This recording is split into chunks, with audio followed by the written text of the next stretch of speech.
Well, everyone, are you all ready for some King's Quest?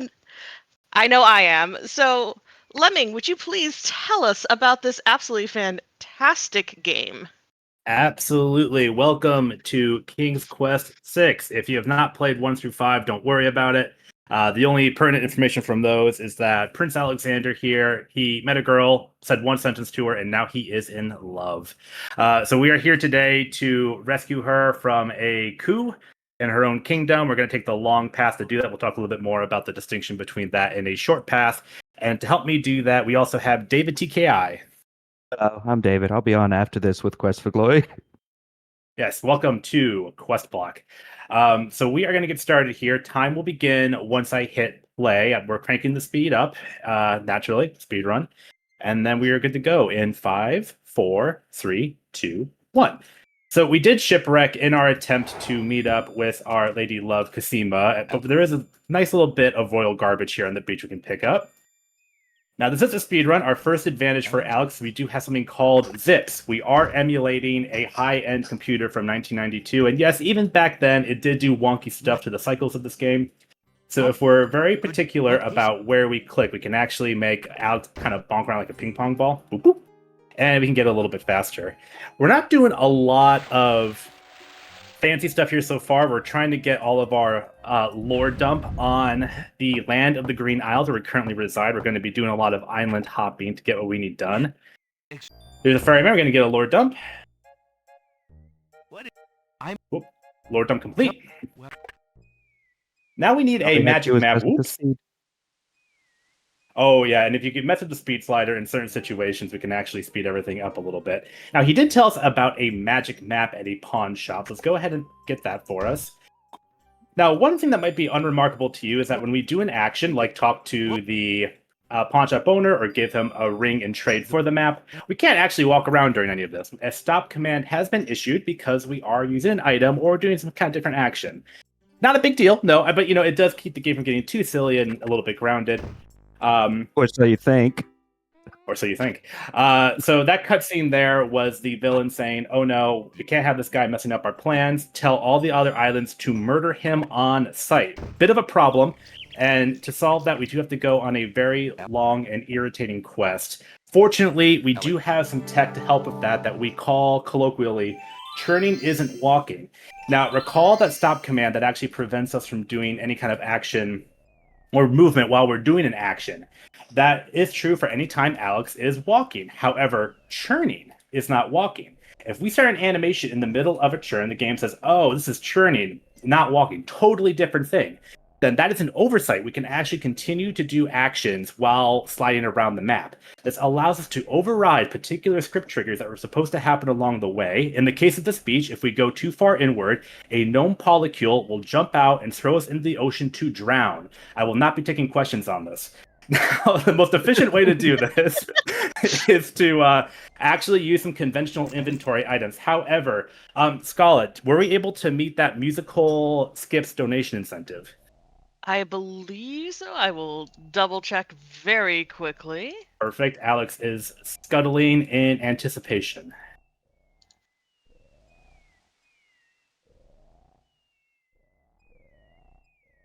Yes, we did. Beautiful. So instead of a boring old inventory item, we are actually going to use the in-game sample of a power 90s love ballad. I love the 90s love ballad from this game.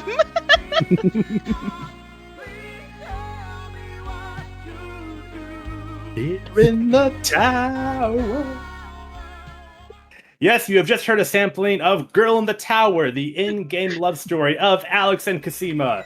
They were absolutely delighted that they were able to add this to the game to the point that they told local radio stations, "Hey, request your favorite nerd ballad, Girl in the Tower," and people did. And radio stations got so annoyed they threatened to sue unless they stopped.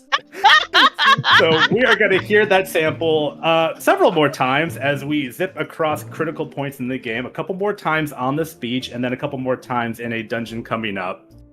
So buckle up. Anyway, here we are in the Isle of Wonder. You're sensing some overlap with another piece of media. Oh, hey, real quick. Hey, Alex, what is your favorite 90s slang? Oh, sorry, not 90s. Well, you know what I meant. Here we are. So next skip over here, we have to pop over to another part of the map. So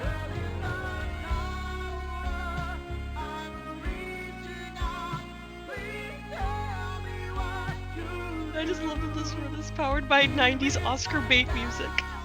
I would have loved the equivalent, the gamer equivalent, the Joff equivalent of an Oscar for this.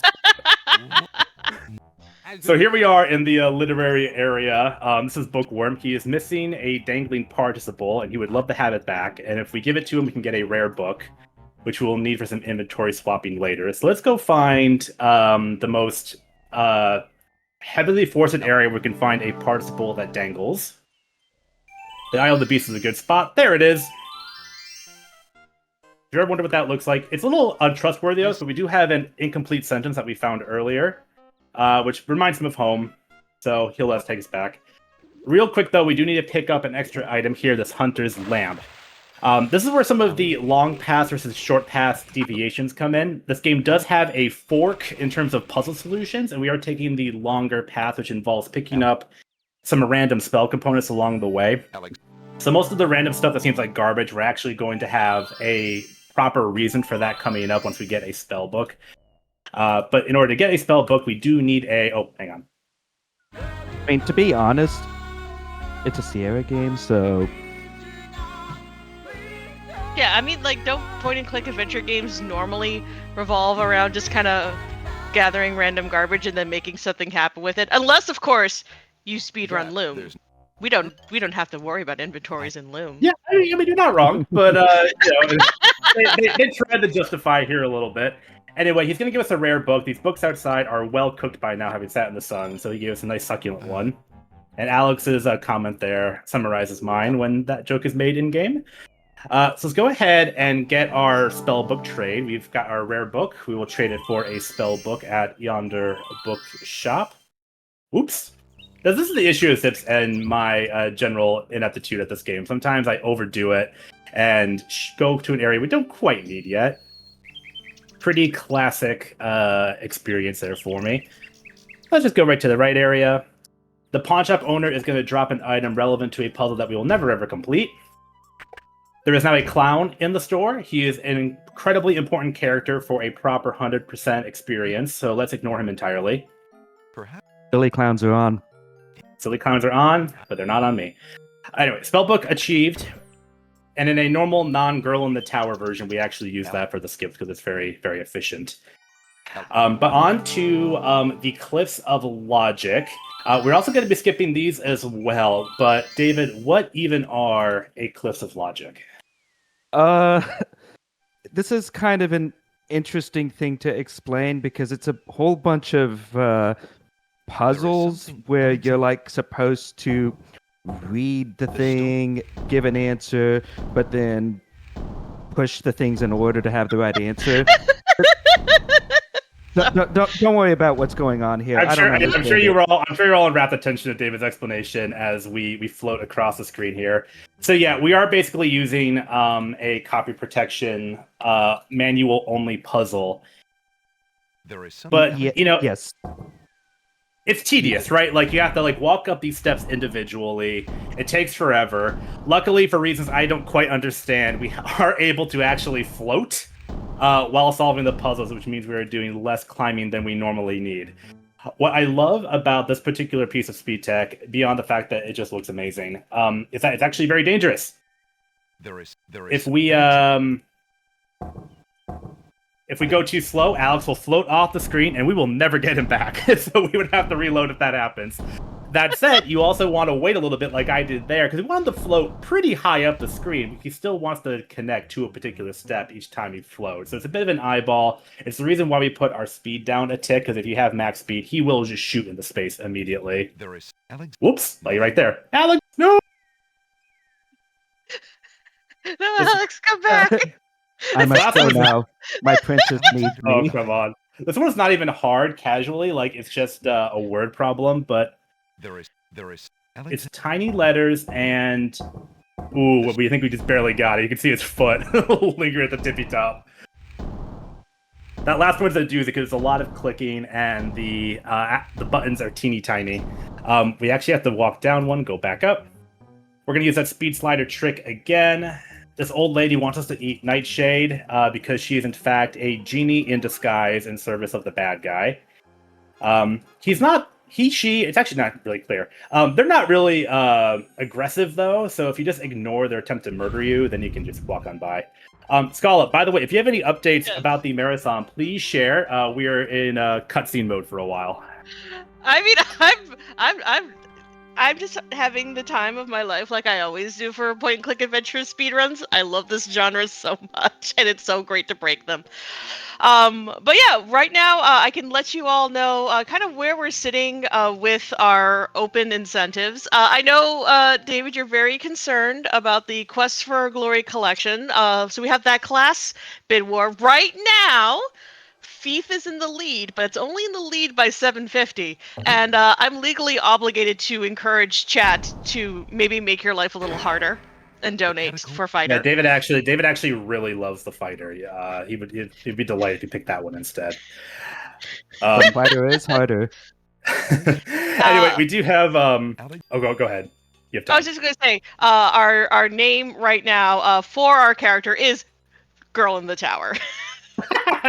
So you can carry the meme forward, or you can change it up. I know we had some calls from our previous host for Brave Sir Robin, which is another really good one.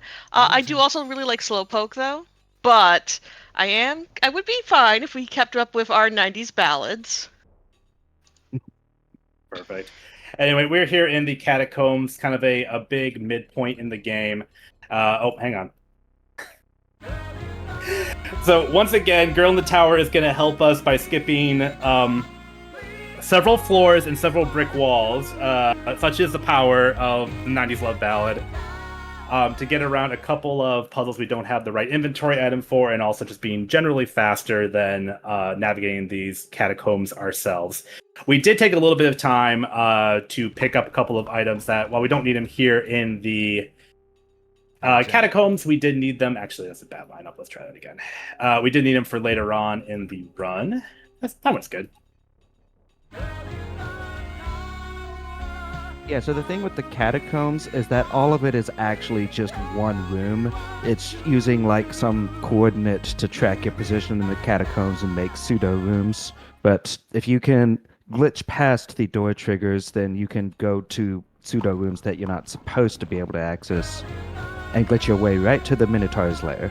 Yes, and there will be a quiz on pseudo rooms later in the Quest for Glory run coming up, so pay attention. Oh, I'm calling out. Hold that bit. Anyway, Minotaur. You know how Minotaurs can be. We found a red scarf earlier. You can see where this is going. Luckily, he has a non-OSHA compliant demon pit. And we are right between it and him. And oh! Even the Looney Tunes plummet. Anyway, why were we even here? Pause first. Oh, yeah. So we've turned the tables on the winged ones who were told to murder us by the evil Wazir Al-Hazred, but since we did save their daughter and all, they're like, well, we should probably not do that anymore. We're going to get a visit from an oracle who will give us a preview for the game as well. She'll also give us a key item for the long pass. So we are rapidly approaching locking out the short pass of the game, and so there is going to be a little bit of busy work around. Hey, it's Kasima! That's great! Future's looking bright. What else we got? Oh. So yeah, that is where the long pass starts to deviate. We actually have to go to the realm of the dead to resurrect Kasima's murdered parents. Heck of a wedding gift.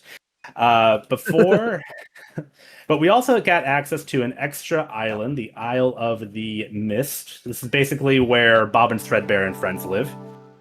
They're a little more I can't believe we missed this island earlier.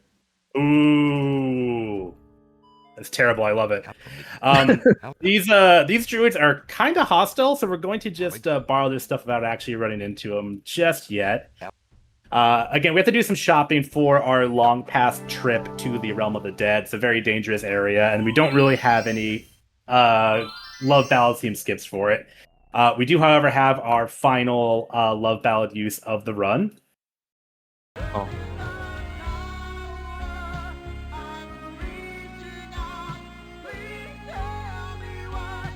I love Alex just sitting there in the sky waiting for this to wrap up.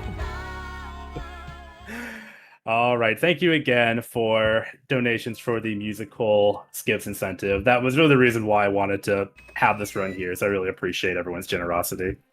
Can we please get some salutes in chat for our national anthem?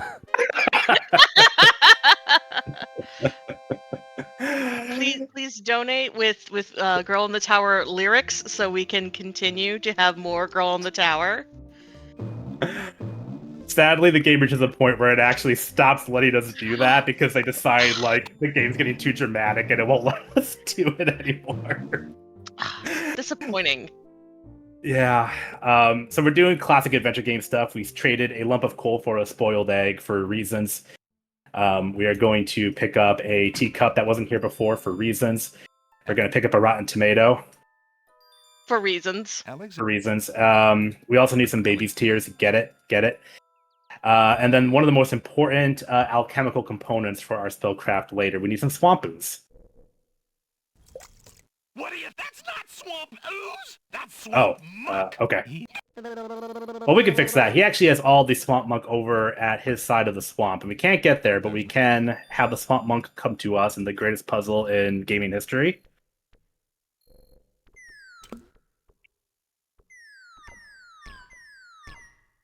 Hey, swamp monk! Woohoo! That's not swamp muck, that's swamp ooze. Oh no. Well, whatever. Puzzle complete. And if you're worried about the tomatoes' sudden new home, if you actually talk to him, he's actually really happy to be in a swamp now, so everybody wins. His little hands that he kind of spawns, they do distress me a little bit. This is our last island that we have not explored, the Isle of the Beast, and I will tell you to recall pop culture in 1992, which did involve a lot of Beauty and the Beast, which is basically what we're going to do. We're going to have that exact story come up here with Beastie Boy.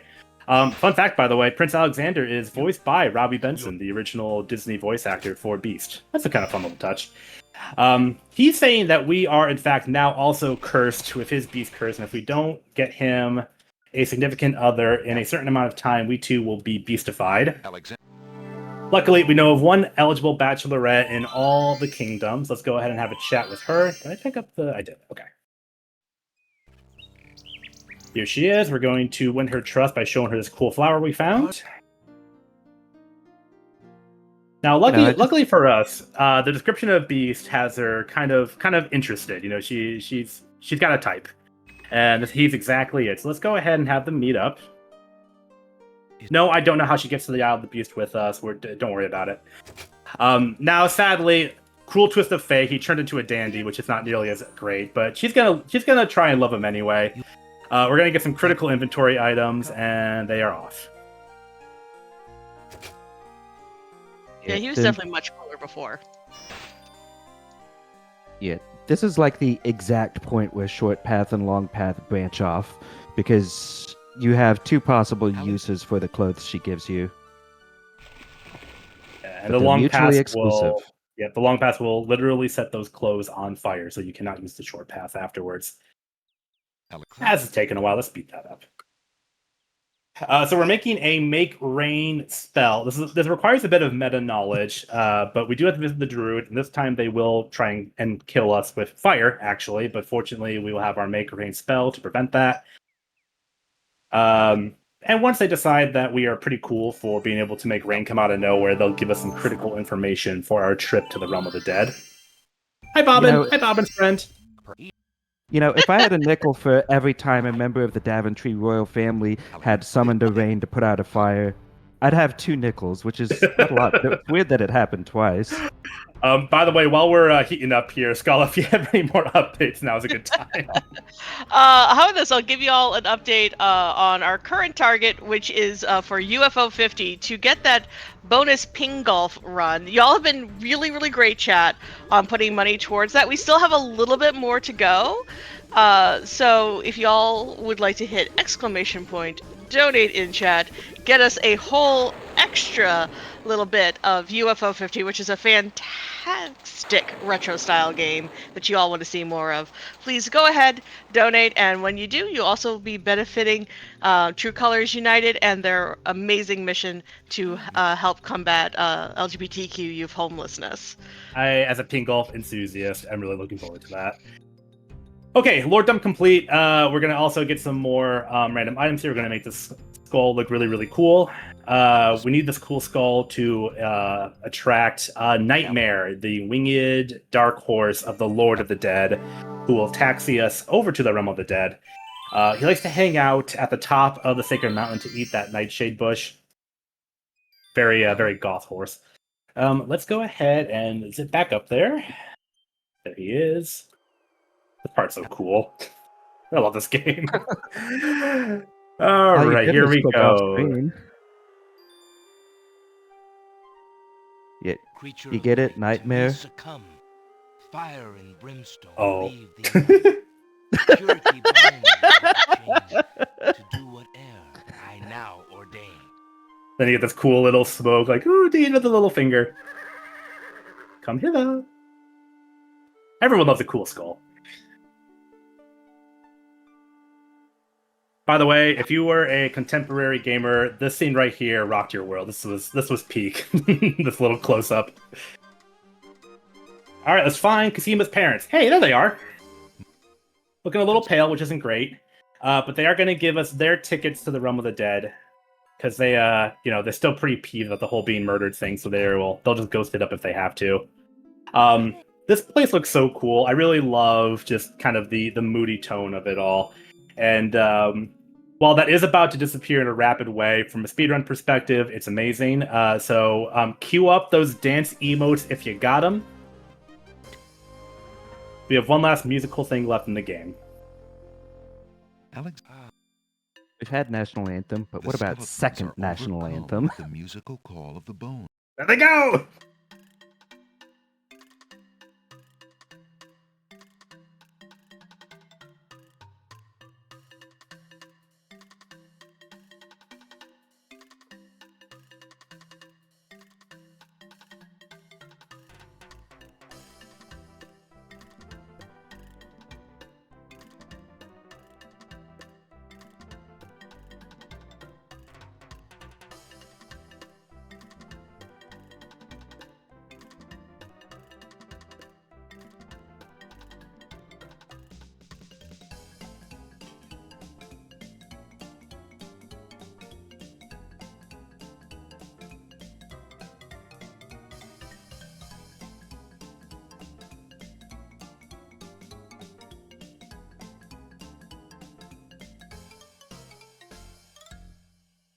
I have no context for you.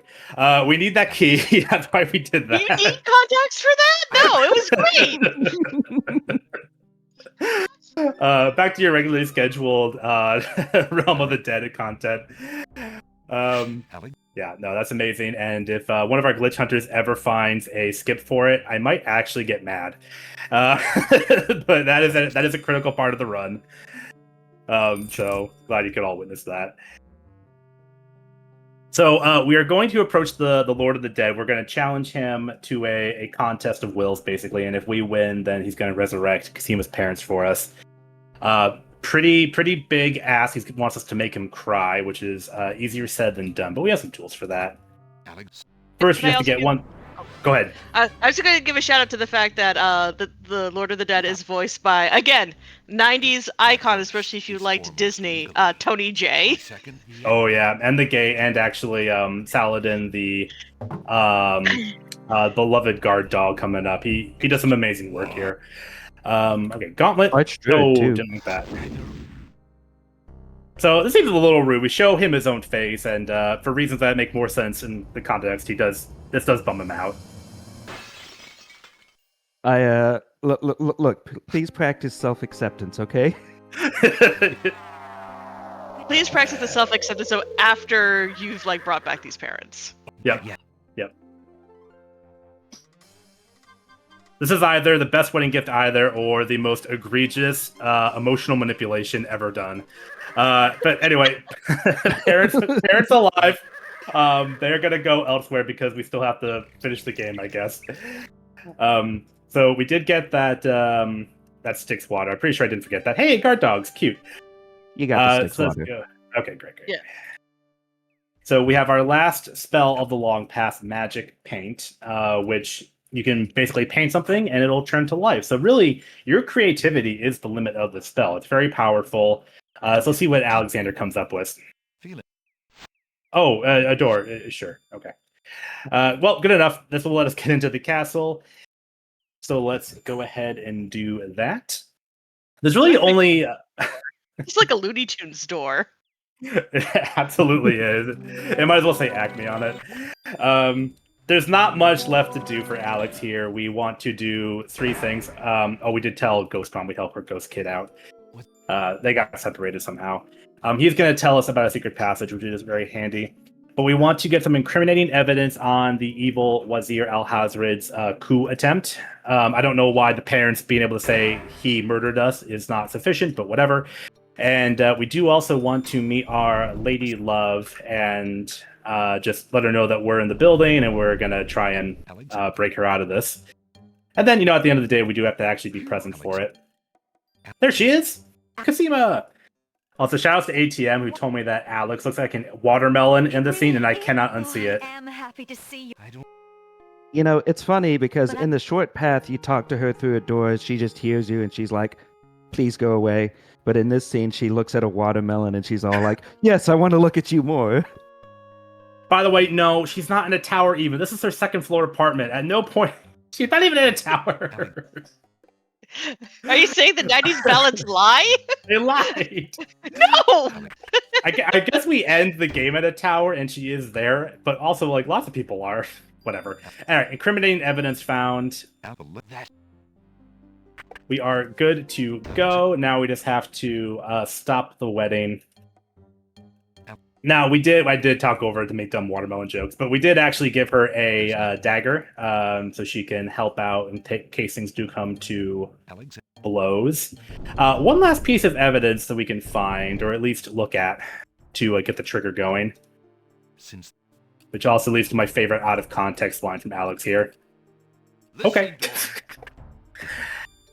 All right, we've done enough story events here that we can now actually stop the wedding. It's just beyond those doors. Alex is going to do his best sneaky attempt to interrupt it. Cool as a cucumber, and nuts. All right, there is Saladin, also amazing character. Sorry we don't get too much of him, but we're going to show him the incriminating letter. He's like, all right, I'll hear you out. Let's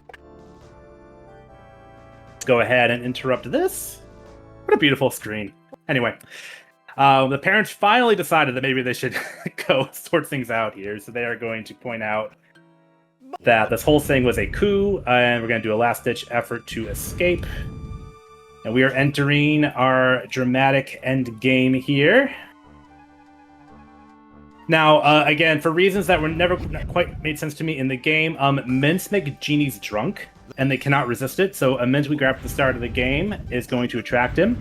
He's going to eat it, and he is going to... Oh! You gotta be careful about that ricochet.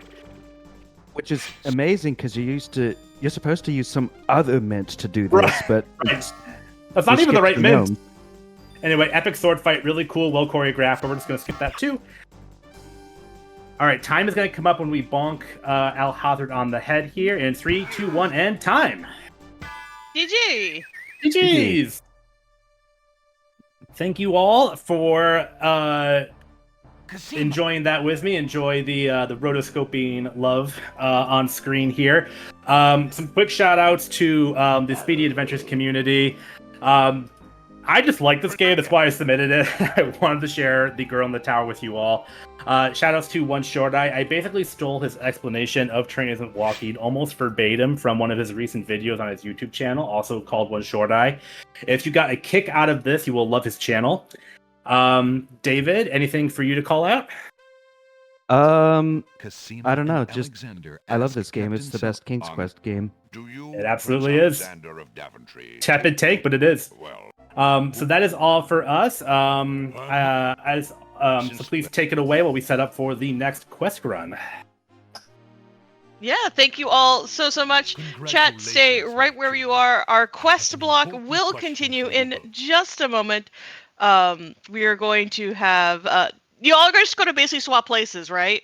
Yep. Yeah. Oh, great. Yeah, you're all going to swap places, and then we all get to enjoy some Quest for Glory. So stick around, and we'll get that set up in just a bit.